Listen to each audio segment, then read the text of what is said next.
Ça s'appelle les années folles parce que la guerre 14-18 était finie. Les gens étaient dans l'euphorie, dans la joie de revivre sans cette misère qu'il y avait pendant 4 ans pour eux. C'est dû après la Première Guerre mondiale, tout simplement.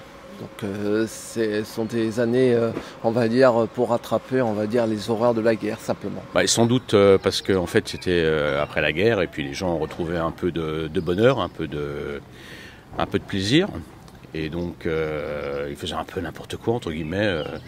Peut-être la fête, la belle vie parisienne et tout, quoi. Je pense que c'est suite à la fin de la Première Guerre mondiale que les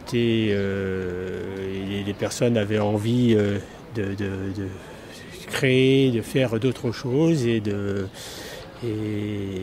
effectivement les idées les plus folles ont fusé et je pense que c'est pour ça qu'on appelle ça les années folles. Forcément, un peu plus de joie de vivre, un peu plus de liberté.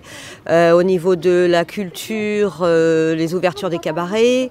Au niveau de la mode, partie de la culture pour moi. On raccourcit les robes des femmes. Voilà, et une joie de vivre que l'on avait perdue avec la guerre. C'est parce que c'était peut-être difficile pour tout le monde. Et puis il fallait recommencer à vivre. Il fallait refaire tout ce qu'il fallait pour être mieux. Parce que les gens étaient fous de joie que la guerre soit terminée. Eh bien, ça a été essentiellement de l'architecture, mais aussi de la mode et de la musique même. Alors pour moi, je pense que les années folles correspondent à cette période après la Première Guerre mondiale. Première Guerre mondiale qui a été extrêmement délétère, qui a été une grande souffrance, beaucoup de deuil.